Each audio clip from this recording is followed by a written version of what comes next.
Peter Apiahene and Salima Ahmed Tijani to resign from Electoral Commission as calls grow for amendment of Constitution to make appointment of independent bodies transparent.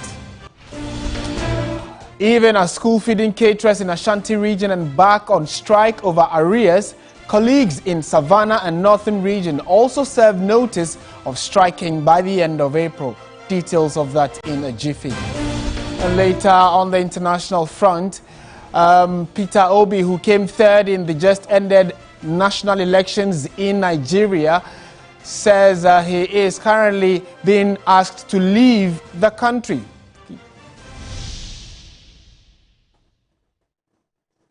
We have details of all these stories and more for you, and also streaming around the world on our website, 3news.com, and on Facebook as well.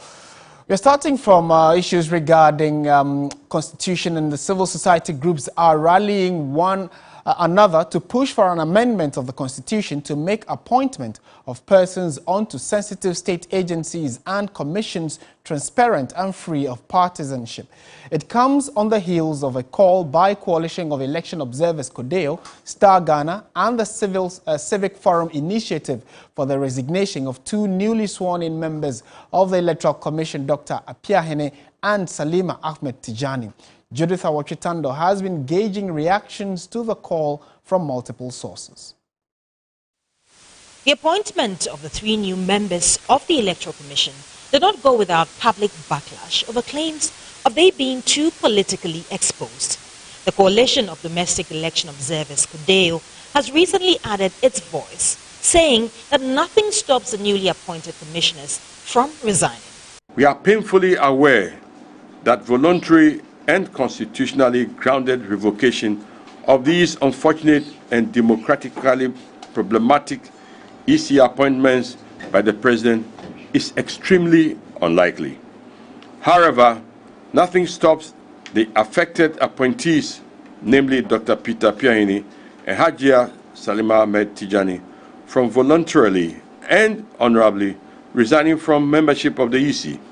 CODEO, along with two other civil society organizations, Star Ghana and Civic Forum Initiative, are of the view that allegations of the political ties of two out of the three appointees, Peter Apiahene and Madam Salima Ahmed Tijani, with the governing New Patriotic Party, would jeopardize the confidence the electorate have in the Electoral Commission. Political science lecturer at the University of Ghana, Professor Ransford Jampo, however, says the calls by the civil society organizations are rather belated. We know that there's no way the president is going to rescind his decision. And then secondly, you know that the culture of resignation is not ingrained in the psyche of the typical public servant in Ghana. And so even though they have made the calls that these appointees possibly should resign, that recommendation amounts to merely romancing a stone. Nothing is going to happen. But what provisions are available in the Constitution on these claims of political bias? The conflict of interest is something which always can be dealt with, whether it is written in black and white or not. It does not necessarily have to be actual. It can be potential. Former Chief Justice Sophia Kufu further says the mode of appointments into these agencies and commissions could be more open and transparent with little involvement of the President. There could be another methodology or process or procedure for the appointment. It will be more desirable. Even the appointment of judges. In most countries these days, it is not a direct nomination and appointment at the very top level. It is through an independent commission. It's only a matter of time for us to know whether these appointees will heed to the call by the CSOs and whether or not the President will rescind his position on their appointment. Judith Awachitando, TV3 News.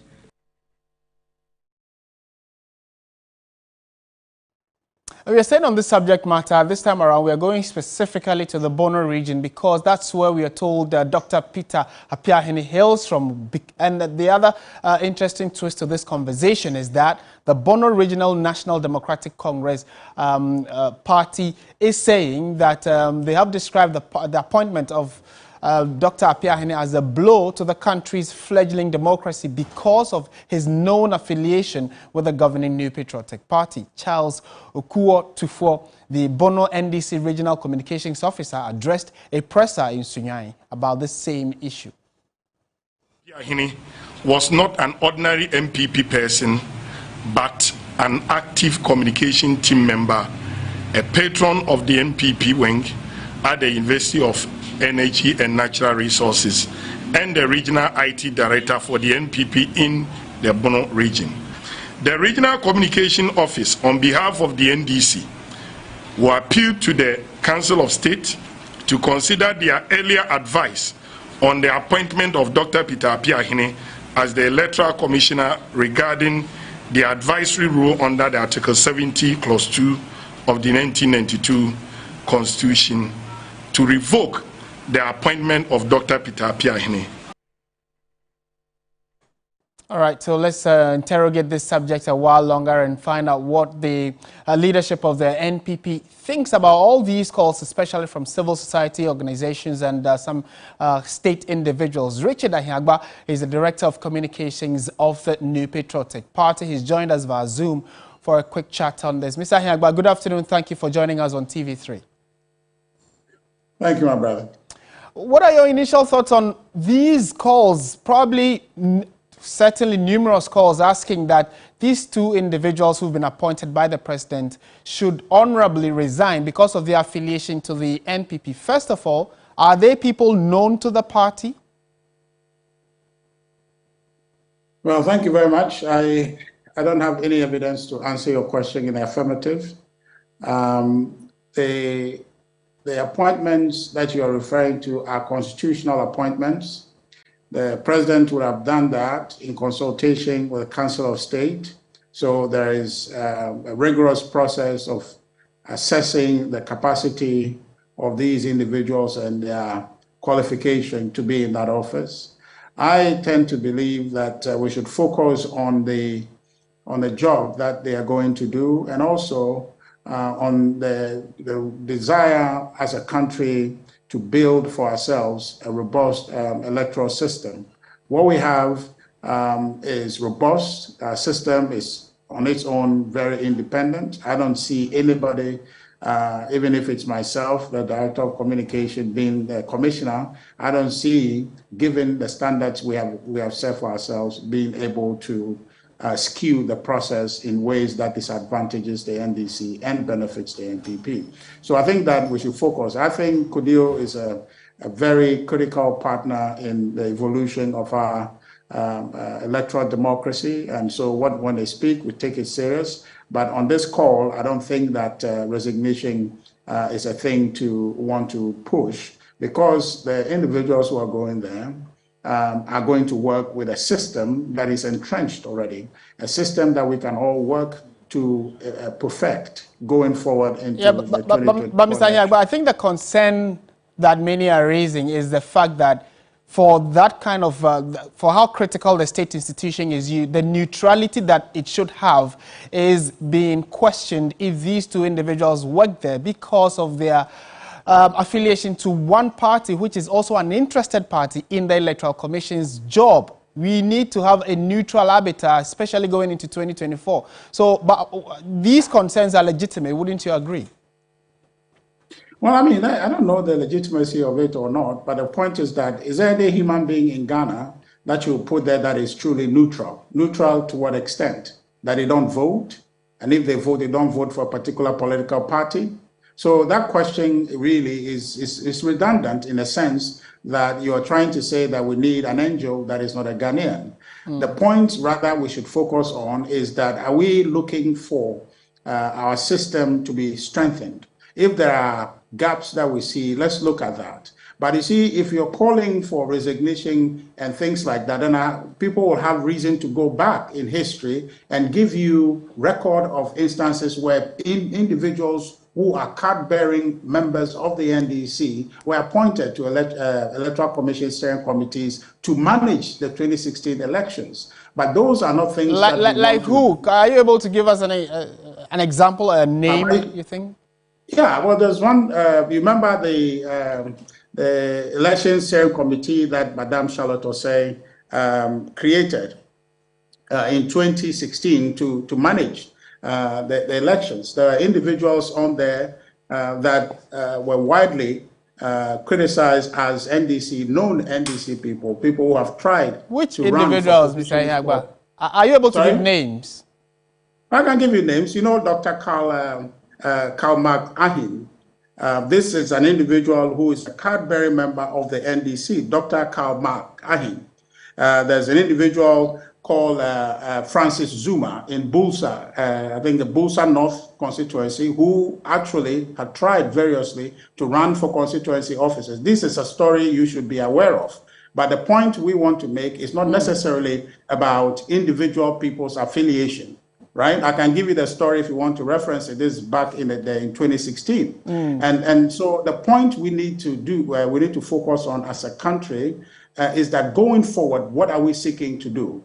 I am confident in the electoral system we have built for ourselves, and that electoral system, we need to strengthen it. The individuals who go there cannot in any way affect the outcome of the elections. Right. Let's strengthen it. Let's have a conversation to make sure that all of us have confidence in the electoral system that we are building for us. I think that's where we should be looking to make emphasis, to lay our emphasis, and rather than focus on the individuals. I'm sure Kudio is aware of these individuals whose name I'm mentioning. I think there was one time an individual who used to be a deputy Straj commissioner, I think, I can check his name, Joe Whittal, also an NDC person, was part of that committee. Joseph Whittal of Straj? Of Straj, yes. He was on that committee, a known NDC loyalist, right? And so you're able to prove that Joseph Whittal is NDC? You're asking me to prove? No, I'm asking if you say that you can prove that Joseph Whittal is a member of the NDC. Well, this is an established fact. I'm not sure why you're asking me. This is a 2016 fact that is proven. Okay. I'm reading to you from a statement that is published. Okay. So I'm not telling you something still on that though. But in wrapping up the conversation, from where you sit, wouldn't you even advise that even for purposes of the moral argument being made, the kind of pressure being mounted on these individuals, so we can settle this conversation and make sure that going into 2024, the referee is truly neutral, they probably can resign or at least step back so that the conversation can focus on empowering the EC to go ahead and give us a fair, credible 2024 election? Well, very fine. I mean, when I started talking to you, I told you about that's what we should focus on. You brought me to where people are saying that they are MPP members, and I tell you that, and I was going to tell you that that's not the point we should focus on. So where I want to be is where you want me to be now. But history tells us that people who are affiliated to political parties have been appointed to the EC, and that didn't do anything to change the electoral outcome. And so our focus should be on how we strengthen our electoral system. Right. So the call to say that an individual who has not been proven to be MPP person, or people are alleging that they are MPP loyalists and activists, I'm not sure if you ask them to prove it, but you're asking me to prove somebody's membership of the NDC. But the key thing is not that. The most important thing for us is that how do we ensure that our democracy is enriched by ensuring that the systems we build are robust and such that individuals cannot tamper with it. And so when we have any Ghanaian, and any Ghanaian in this contest is one who will vote for one party or the other, if we put them there, they will administer the system as have been designed. Okay. And in conclusion, Mr. I mean, the calls also are saying that maybe henceforth or going forward, we should check the backgrounds of these people and find other ways of, you know, appointing people onto some of these sensitive positions. Is that a call you would agree for probably a review of, you know, the amendment to making sure that whoever is appointed goes through a certain rigorous process and doesn't have such political affiliation or coloration when they're being appointed? Well, I'm not sure that what amendment, what process they are seeking to amend the Constitution. The Constitution does not stipulate anything that I think is problematic. It just says the president will appoint in consultation with Council of State. That is clear enough. The issue is that you cannot find a truly an unbiased person to put at the EC. Every one of us Ghanaians have interest. We vote, and when we vote for a political party, and so that really should not be the focus. If we are chasing after that, we are heading out for a wild goose chase. Okay. What we need to focus on is the system. Can we build a credible system? Is our system suffering any deficit? Those deficits, how can we fix it? If we do that, it doesn't matter who you put there. We can have an election that is free and fair. Okay. And I was just telling you, these individuals whose name I just mentioned to you, who were NDC people, right? They were there in 2016, but the election went how it went. So we can have confidence going forward that if we build our system and we strengthen it, we can have an election regardless of who heads it. Right. The outcome will be free and fair. That's really what I think we should invest our time in. Thank you so much for your time. Richard Ahiagba is the Director of Communications for the New Patriotic Party. We are staying on the party, though, because the party has set Tuesday, the 11th of April 2023, for nominations to be open for persons interested in vacant Kumewu seat to pick their nomination forms. Nominations will close on Friday, the 14th of April 2023, with Sunday, April 23, set as the date to elect a parliamentary candidate for the by-election in Kumewu. The timeline was released after the party's National Executive Committee and National Council meeting, which took place on Monday, April 3. On Friday, the 31st of March, Speaker of Parliament Alban Bagbin declared the Kumewu parliamentary seat vacant following the passing away of late Philip Basua on March 28, 2023. The 54-year-old late Kumewu MP died at the Kolebu Teaching Hospital after he was found unconscious in his room on Friday, the 24th of March, and rushed to the hospital for medical attention.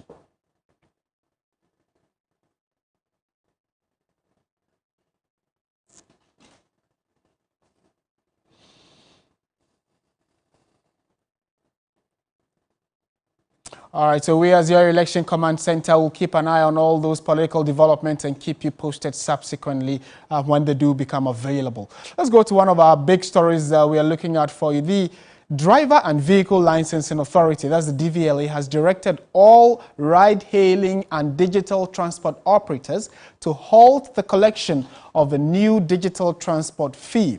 This follows concerns and reactions from the public, especially the ride-hailing operators, that this new charge of 1 Ghana cedi per ride is going to negatively impact their work.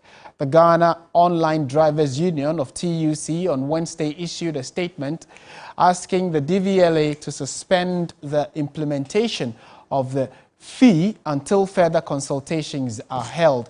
It has also asked the DVLA to strengthen collaboration with the union and other stakeholders in order to deal with all uncertainties and unfairness related to their business. When this new digital transport fee is charged, customers will have to pay an amount of 1 cedi on all these rides. This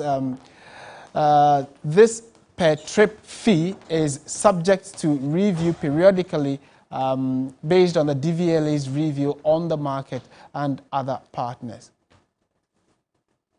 The Digital Transport Service Guidelines were introduced pursuant to the Drivers and Vehicle Licensing Authority Act to ensure high safety standards, amongst others. So I think the main concern is the fact that now when you request for either an Uber or a Bolt or a Yango, whichever ride-hailing app that you are on, when you request and you end the trip, you are charged 1 cedi extra which has become a concern for many, saying that no, already we are being burdened with extra costs, so this will be an extra pressure on the persons who will be using these services. The DVLA has also been commenting on this, that further consideration and meetings will be held on this. Let's find out what exactly the situation is. We will also speak to Komla Kluche, who's joined us shortly, on what the Parliamentary Select Committee on Transport has been saying about this. Francis Kweku Tenge is president of the Ghana Online Drivers Union and has joined us in studio for a quick chat on this. Francis, good afternoon. Thank you for joining us. We also have Komla Kluche, parliamentary correspondent, with us as well. Francis, to start with, how long ago were you told about this extra charge of 1 cedi on when people use your services, and have you started implementing it? Yes, good afternoon to you and your listeners, and once again for giving us the opportunity to speak on this matter. We received the notification on 1st of April, to be precise. That was when they started implementing it, yeah. Okay, and so you've known about it before it started, the implementation started running or taking effect? No, it came to us as a surprise. So you, even the drivers, didn't know? You were just there 1st April, your charges come and there's an extra 1 cedi charge on it? Yes, sir. So actually the DVLA gave a directive to the app operators, that is Uber and Bolt, to start implementing the service. That fare or the fee is not tax. Let me be specific. It's not fee. It's not a tax. Okay. It's a cost. It's a system that the DVLA want to introduce to regulate the current poor working conditions in the system, in the ecosystem. So currently we have issues relating to security, pricing, safety, and then poor working conditions, welfare of drivers and then riders. Okay. So the government thought of it in 2019 to come in and then regulate the system. And so the government introduced a DVLA guidelines, so which was started in 2019, but because of COVID and the year of return, they postponed it. Okay. And then it came to last year, which we had a stakeholders meeting at DVLA office. That was the last time we met, and we were told that we should come again with our suggestions. And then, so we did that, and we were waiting for a feedback for us to see on the 1st of April, receive a notification on our apps that the app operator, that's Uber and Bolt, has introduced a digital transport fee of 1 cedi per each ride. From what we have picked up, Yango decided to absorb it. That is why Yango riders are not seeing it. Yango decided to absorb it. So it's a cost. Somebody must bear the cost. Initially, the cost was supposed to be borne by we, the drivers. We made appeal to DVLA, and the DVLA decided that, okay, then the app company should absorb the cost. And then the app company absorbing the cost, then decided to charge the fare of 1 cedi. On the riders? Riders, yes. Okay.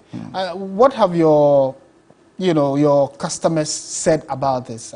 Did they know? I'm sure some of them were surprised that, for instance, you take a trip, you're supposed to pay 10 cedis, then you get to the destination, and now they say 10 cedis plus 1, making it 11 cedis. What was the interactions with your customers like?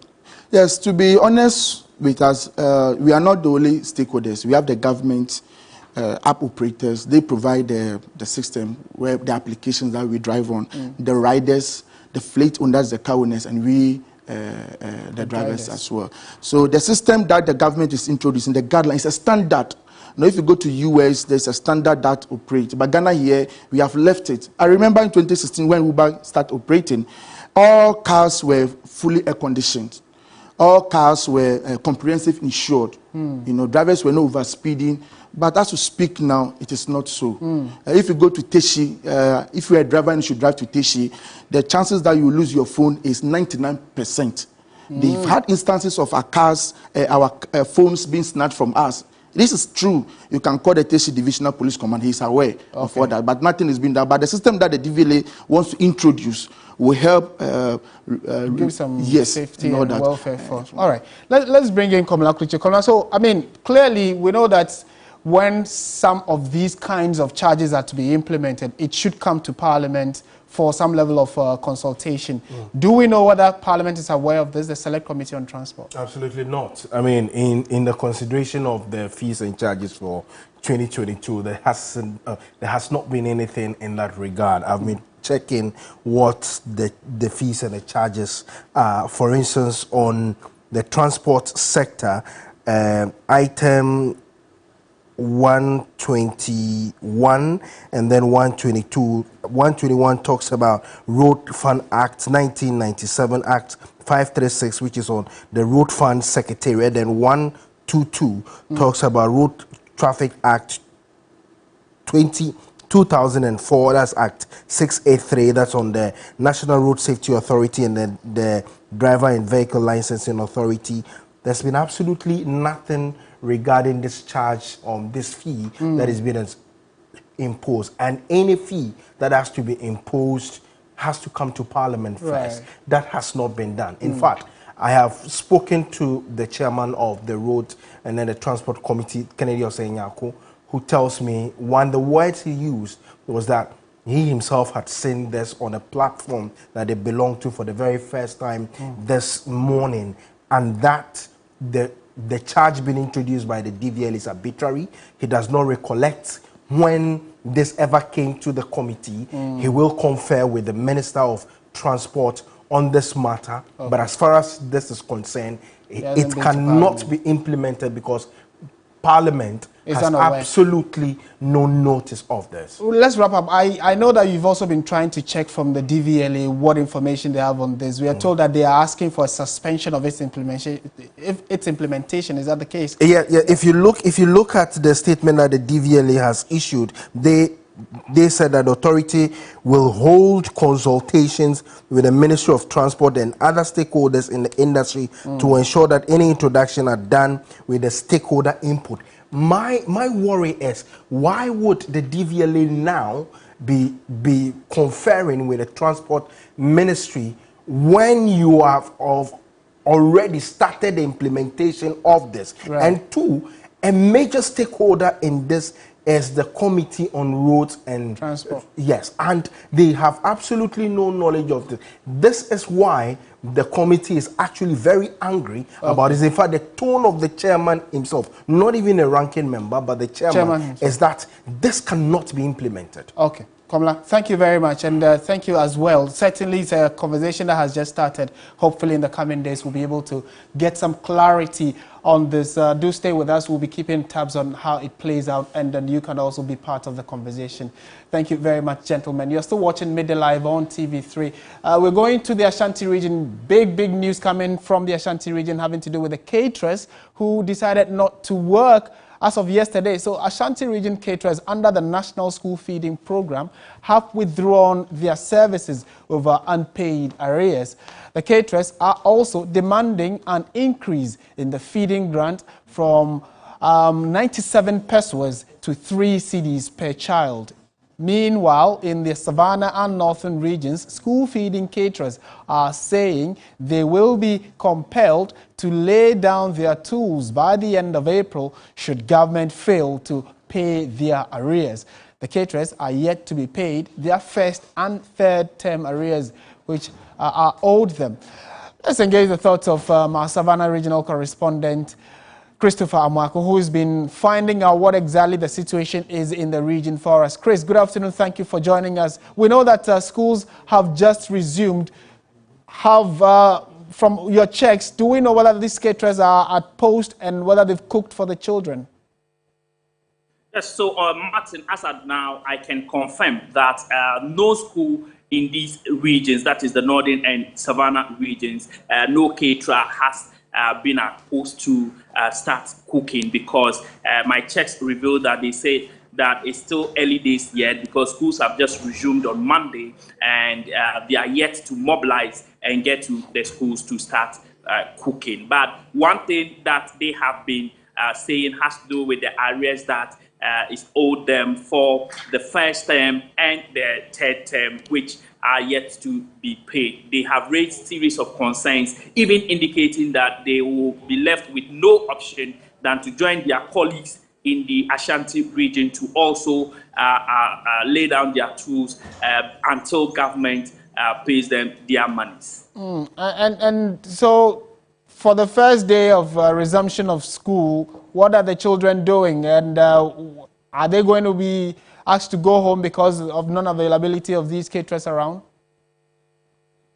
So, Martin, you know basically that over here in the Northern and Savannah regions, the poverty levels are high, and most of these children go to school because of the food that is prepared for them. So even though it's early days here, but when I visited some of the schools, the number of children in school from Monday till today is not encouraging, probably because they have just resumed. But one factor has to also do with the cooking, the food that is provided them. So once they don't see the caterers at post, there's pupils, even when they get to school, they run back home. So that is the challenge now. And if the caterers here should lay down their tools, if they should suspend their activities, then it means that it will definitely have a toll on academic work, because most or majority of the pupils will not be in school. Okay, thank you very much, Christopher Marco, Savannah Regional Correspondent, with that quick update from the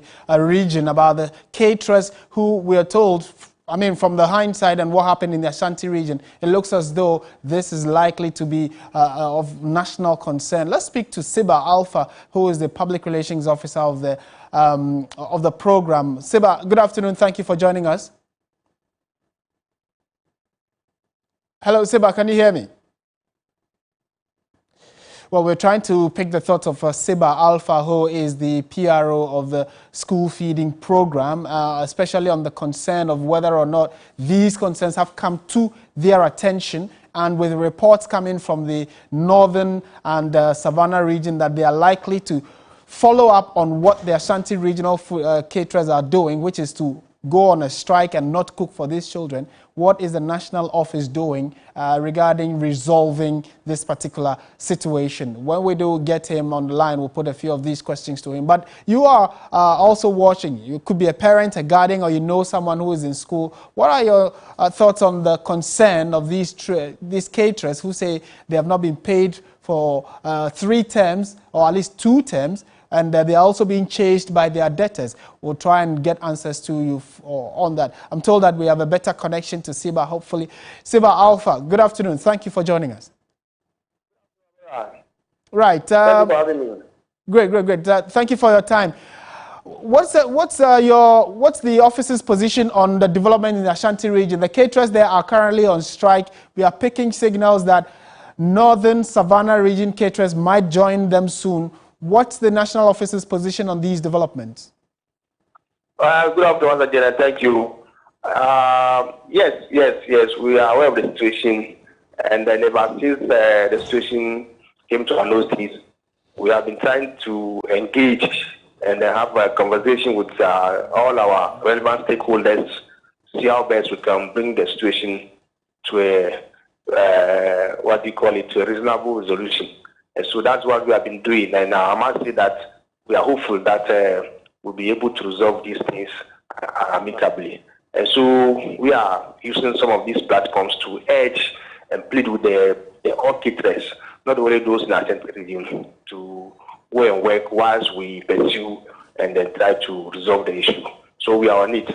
But even the Ashanti region, if you recall, last week, for instance, we paid them the arrears for 2nd term of 2022 academic year, and then the arrears for 3rd term of same academic year is being worked on. We are putting a request, and we have been giving strong assurance from government that funds have been mobilized for honor release to the caterers. And so we urge them to exercise restraint, to be patient, that very soon all their demands will be met. Right. So specifically for the Ashanti region caterers, when are you likely to see them back cooking? Because all they say they want is their arrears to be cleared. And then also the 97 pesos be increased to at least 3 cedis. Are there considerations along those lines of increasing the fee? Yes, that's the arrears I spoke about. Last week, we paid them the arrears for 2nd term of last academic year. So we are working to also get them the arrears for 3rd term. And so they have received the arrears for last term, for 2nd term of 2022 academic year. And so we hope that at least they will use part of it to do their purchases and then mobilize and go to the feeding centers and continue to feed. Yes, we do agree with them that the rest of the arrears we paid, but they know there are processes, and every now and then we follow the same process to get the arrears released. And so we want to urge them. We want to urge them, in fact, that we are doing everything possible to ensure that we get the funds released to them. Okay. Concerning the airport adjustment, if you recall, the 2023 budget, I think the Honorable Minister of Finance did mention that the government intended to increase the feeding grants. So we are hoping that very soon we will know the details of it, and then we'll start implementing it. So we know they will be increased, but we don't know to how much. No, we don't know. It has been mentioned. Some of these things, they need a lot of work to be done. Okay. So I think government, they are in the process of doing that, and very soon we'll be clear as to how much has been increased and how much we are going to pay for a child per every school going day. And so the important thing is that government is committed. We have seen demonstrable commitment on the part of government to increase the feeding grant and then to also get the funds. So from that angle, I'm sure that we should be patient. We should exercise restraint that things will work the way we want it to work. Thank you so much, Siba Alpha, who is the Public Relations Officer of the National School Feeding Program. Good news, at least in the pipeline, that the 97 pesewa will now be increased, but as to how much it will be increased by, we are unaware as of now.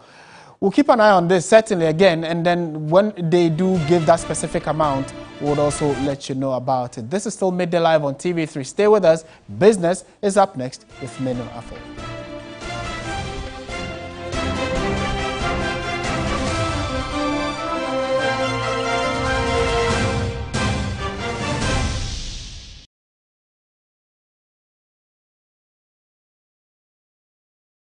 Ladies and gentlemen, we're going to demonstrate to you the superior properties of Flamingo paint as compared to other paint brands on the market.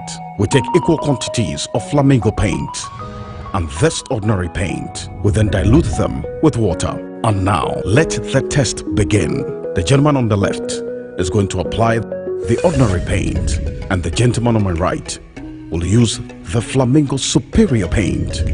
As you can clearly see, Flamingo has the obvious better hiding. Furthermore, Flamingo has painted a much larger area. You know, one bucket of Flamingo paint is equal to several buckets of any other paint brand on the market. Flamingo paint is made with superior formulation to give superior durability, superior hiding, superior coverage. Flamingo paint, simply superior. Everybody knows Acrobato. And if you know Acrobato, it means you know M-Punch Homeopathy Clinic. M-Punch Homeopathy Clinic is my pillar. Let's hear what others are saying about M-Punch Homeopathy Clinic. Who will be careful M-Punch one?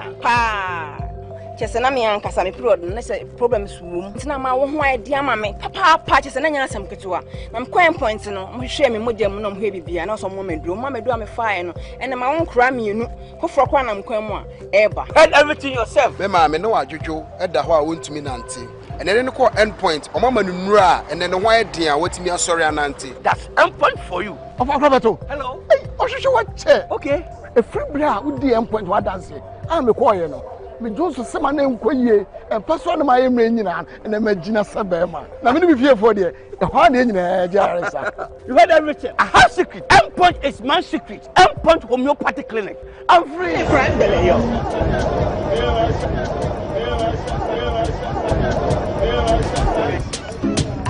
Open your eyes.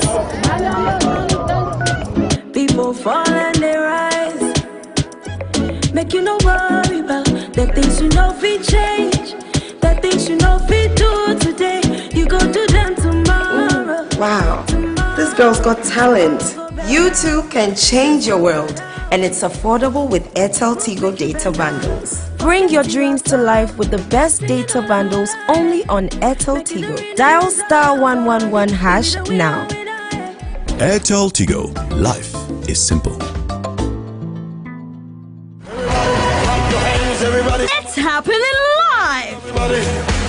Harvest International Ministries presents Harvest Praise 2022, dubbed the Choral Edition. Come and experience exhilarating ministrations by the host choir, the Evergreen Harvest Gospel Choir. multiple award winner and champion of the World Choir Games, Harmonious Chorale. Also multiple award winner Bethel Revival Choir.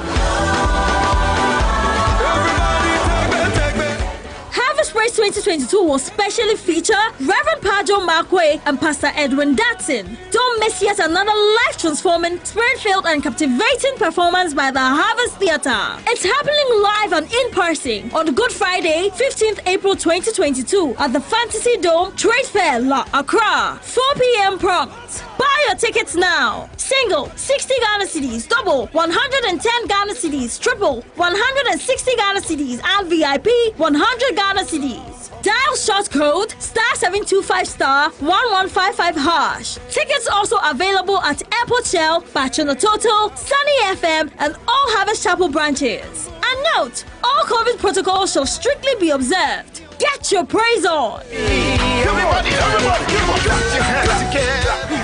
It's about to get more sporty with a touch of super entertainment with your favorite stars. Times we play the Quitinga, the Chaskele, the football. Who should I take? Tony Cruz? Oh, why? While keeping you up to date with every trending issue in your world of sports on Warmer Plus. But in comes Thomas Tuchel and everything changes. And when he said he wanted to be better than me, I was happy. Let's keep it more sporty and super entertaining. Warm Up Plus now shows on Saturdays at 11 a.m. on TV3. Brought to you by Betway.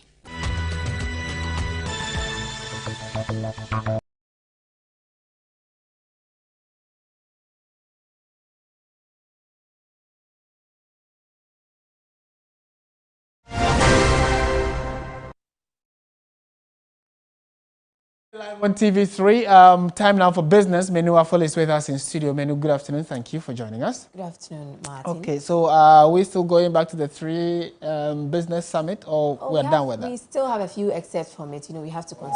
Right. But we also have updates from the World Bank's latest Africa Sports report. We have the details coming up All right, give us shortly. Good afternoon, and thanks again for joining us. You're still watching Midday Live, and it's time for the business news with me, Menu Afol. In our first story, the World Bank's Africa Pulse report has attributed Ghana's high levels of public debt and elevated inflation to the sharp depreciation of the cedi. According to the latest report by the World Bank, the local currency weakened by about 20% from year to date. There's more in the following report.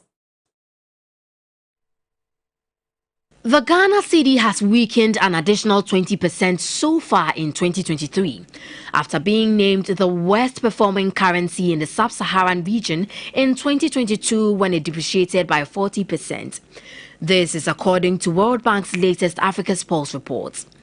Many sub-Saharan countries have experienced high headline inflation, fueled primarily by food inflation, and Ghana, with two other countries, Zimbabwe and Sudan, exhibited the highest rates according to available data for January 2023. The report predicts an acceleration of inflation rates by more than 3 percentage points in 2023 for 3 countries in Africa, with Ghana among the 3, as the country is heavily dependent on imports, which continue to have negative impacts on the performance of the cedi. The sharp depreciation of the cedi has fueled the high levels of public debt and elevated inflation, and although successful agreements on and implementation of an IMF-supported program and the ongoing debt restructuring would help contain the deficit, the report indicates that the deficit in Ghana will remain elevated through 2023 to 2025, compounded by severe financing constraints. Meanwhile, Courage Boti, a lead researcher with GCB Capital, is of the view that cedi is undervalued. He predicts that as the cedi continues to rally against major trading currencies, it may record gains and the cycle will continue until relative stability is achieved around 9 cedis levels. The cedi was undervalued or is undervalued, and don't get me wrong, the fundamentals meant weakening, but it weakened to a level that I felt was excessive, and we are in the process of correction now. I dare say that the performance in 2022 was a very unusual one. If you cast it back to 2021, where we ended the year with retail CD dollar exchange rate of about 6 CD40 pesos really. Then the jump to about 15, 16 cities sometime in 2022 was very unusual. And it was driven by the sentiment on the market, the speculation that resulted from it and all of that. And so with everything happening so far, it looks like everything is set for the IMF deal to kick in, and that would usher in the much needed reforms. I think the market is pricing some of these things, and that is why you see the exchange rate correcting, the CD correcting against the US dollar. Well, away from that, stakeholders within the maritime industry have attributed the decline in port traffic to high charges and general cost of doing business in the country. The phenomenon, according to the Ghana Ports and Harbours Authority, started as far back as June last year and continued through to the first quarter of 2023 without any signs of improvement. Dr. Anthony Obeng is with Guta. Of the opinion that cost of doing business is very high, and that's the major cause of the low traffic at the port.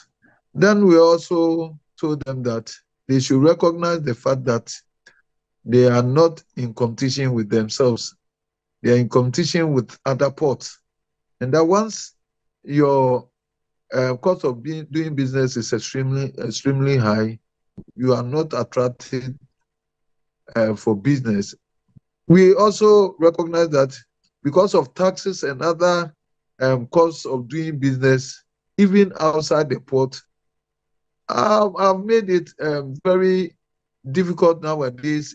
Let's talk about the exchange rate, which was a major factor last quarter of the year.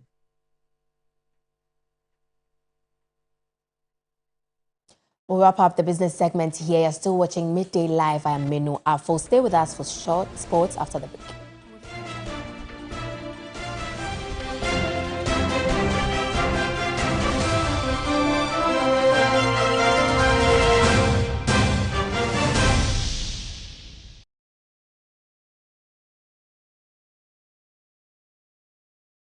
We are on a mission promoting access to quality health and education through the power of our media space. Since 2014, we have made great impact. TV3 mission now drives Ghana's quest to break barriers and provide access to inclusive and quality girls' education, together with women's maternal health services. Our mission to address the needs of the socially excluded has won the admiration of many. Indeed, TV3 Mission gets you the results. Mission is live on TV3 News 360 every Saturday and Sunday. Supported by Star Ghana Foundation, with thanks to Foreign Commonwealth and Development Office.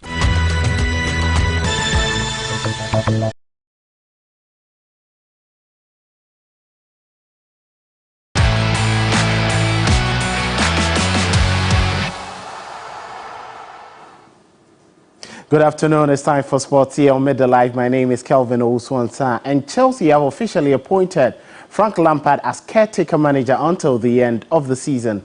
Lampard is expected to take training on Thursday afternoon and be in charge for Chelsea's next game at Wolverhampton Wanderers on Sunday after agreeing a deal to return to his former club. He managed the club for 84 games, including guiding them to the FA Cup final in 2020. Lampard was at Stamford Bridge on Tuesday night to watch Chelsea's goalless draw against Liverpool just 48 hours after Graham Potter was sacked.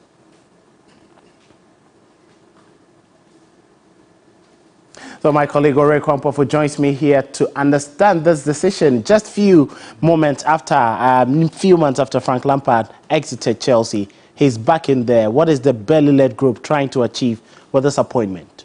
Well, in the statement, they did say that Frank Lampard has the characteristics and qualities to ensure that he drives this Chelsea side to the finish line and gets them the best possible finish that they can in an already bad season. So Frank's job is just to try and salvage something from this season. Quite possibly, I envisage a Champions League success. But there have been question marks raised with this appointment, mostly about the direction of the club, because if you do go back for a manager who was sacked for another manager who came in and won the Champions League. Then you appoint a long-term manager in Graham Potter, gets a bad start, and then it's almost like you've gone back in your steps towards success. So it's left a lot of people really baffled. But you can understand the reasoning. Frank Lampard is a Hall of Famer, commands a lot of respect in the dressing room, and perhaps could bring some control into the team. My concern is about the tactical edge. Does he have what it takes? Remember in his first season at Chelsea, when he didn't have a lot of resources and had a transfer ban, he managed to take the academy boys to a top 4 finish. True. Now, when you go a transfer window, brought in real quality players, all of a sudden, the team forgot how to play football. This time, he's coming into a team not just the academy players, but with high-quality young players, World Cup winners in there. And the question is, can he be able to put together all this quality and just, you know, put all these puzzles together and ensure that they do all in it? I think that the big task would be against Real Madrid next week. Can he be able to go past them? And if he is able to do that and go far in the Champions League, all of a sudden there'll be questions as to whether should Lampard get the job long term.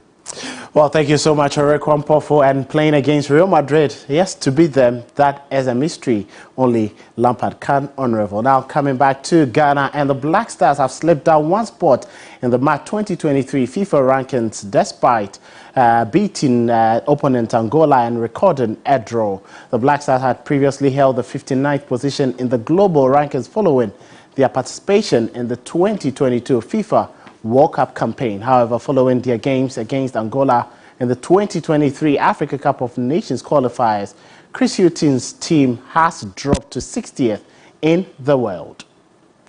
Despite this setback, the Black Stars remain 11th place on the African continent, behind the likes of Morocco, who have climbed to 11th in the world rankings.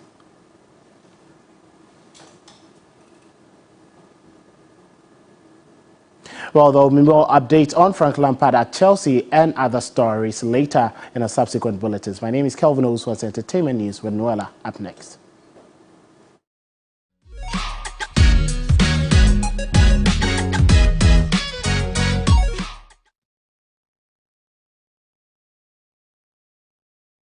Good afternoon. Let's do some entertainment updates here on Midday Live. My name is Noel, and a celebrated Guinean hip-hop artist, Black Sherif, has been featured on Jamaican singer and songwriter Popcaan's latest album titled Great Is He. Now, Popcaan worked with Blacko on Celebrate, a song produced by Ghanaian British J5, the same producer behind Black Sherif's hit tune 45. Now, in Celebrate, Blacko highlights his triumphs over trials and tribulations in his life and career, now with a prayer to God to turn things around for him. Great Is He, Popcaan's 5th album, also comes with major features from Drake, Burna Boy, Chronic Law, among others.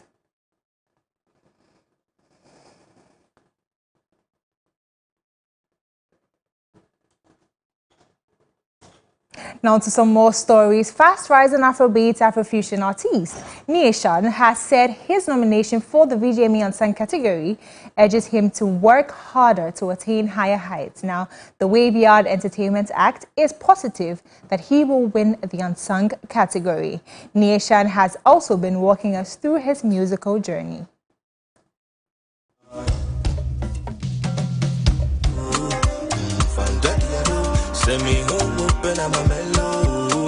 First of those who know me like from way back know how much music means to me, from all the challenges, primarily from all the backlash from my family, because I come from a very strong, like strict Christian background. So you have to push through adversity, and they also expect you to make use of the degree that you went to school to get. So we had to work a while and quit, and then get on the road looking for a manager, assembling a team, and finally it's like you can virtually touch the dream. You have to push some more. So I can't describe how I'm feeling. I guess it's a personal thing for me. Where did it start from you? Where did the music recording actually start in all of this? I started recording in Presec, but I started writing music in junior high. So that's where I kind of got the passion to actually make music. So when it comes to putting down your own music, like, lyrics and stuff, that is where I kind of expanded through to the university. And then we met, other creative people. So that also enhanced the creativity. So yeah, it's been a tough journey way back.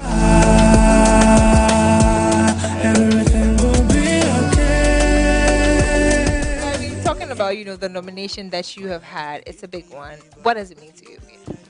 You know, this nomination shows me like, yo, sometimes you be dreaming about something and you can't touch it. If you don't push yourself, you don't know how far you could actually go. But yeah, it's great. It goes to show that we are putting in work. And so the recognition just goes to show that, hey, you can do more. If you go here, why can't you be Artist of the Year? Why can't you do the BET? Why can't you do Grammy? Why can't you work with global people? You know, so I'm elated, like, I'm excited for the future, yeah. And what should people look forward to in your performance, that is, if you get to win? So I made of vibes, like, I'm not going to sit here and say they should look out for this and that, but they're just going to know that they've met a vibe, and you're going to get introduced to more of my vibe, you know, in the coming months and years. So, yes, I have this feeling that I'm going to be on that stage. I leave it to the people's support and God, the ultimate decider. And now on to our final story. There is some good news for all movie enthusiasts hoping to catch the latest Ghanaian movie. Now, Taste of Sin, a religious movie that features some of Ghana's top movie stars, including screen goddess Jackie Appiah, will be premiered at the Silverbird Cinemas on Friday. Now, guess what? The General Overseer of Action Chapel International, Archbishop Duncan Williams, made a special appearance in Taste of Sin. Done a fantastic job at that. Thank you. And also as a producer of movies, this is not your first movie that you've executively produced. How many movies have you done so far? So my first movie was 2005. Wow. Yes. And so with this movie, I collaborated with Dominion TV. Yeah. A Taste of Sin. Yes. Tell us about it. Yeah, so A Taste of Sin is a faith story, like I said. It's a religious story that talks about God. You know, sometimes people would call you, look at her. The things they will call you with, they are worse in their corners. Yeah. But because nobody sees them, they think they are okay. And so, so that I don't see the whole of the story, you need to come to the Silverbirds on the 7th. Okay. That's on Friday to watch A Taste of Sin. And you won't leave the same. It's a beautiful story. It's unique. It's different. It's not the normal Christian stories that we tell that people will say, oh, maybe it's boring. No. It's stories that every religion can relate to. And the Archbishop is in the film. Oh, he's in the film? So what role did you play? I played the wife of a pastor. Hey. Yes. I So see. James Gardner played the pastor, Okay. my husband in the film. Majid is in the film. Okay. Did I mention Kalsum Sinari? No, you're not mentioning it. You're not. Well, do look forward to the full interview on the Day Show with Brother Mooney. But just an update, the 24th VGMA Experience concert will be happening live in Ho. That's on the 15th of April at the Ho Sports Stadium. It's totally free. So do follow their social media pages for more updates. And that's how we wrap up on the entertainment news segment here on Midday Live. My name is Noel. I'll be handing over to Martin now. All right, thank you very much. Let's find out what's happening on the international front, where the third-placed candidate in Nigeria's presidential election, Peter Obi, says he is being pressured to leave the country. He did not offer proof of to back the claim, but said it was part of government's attempt to divert attention from a blatantly stolen election. Obi has already challenged the results of the presidential election at Nigeria's highest court. That is the appeals court. The attempt to manipulate Nigeria is very sad and wicked, he tweeted on Wednesday night. An audio has been going around in Nigeria of an alleged conversation between Peter Obi and a religious leader in which the presidential election is likened to a religious war. Obi said that the audio was a fake doctored audio call. And here's a quote from him. He says, "Let me reiterate that the audio call being circulated is fake," he said. He added that his lawyers will take action against an online publication that circulated that clip.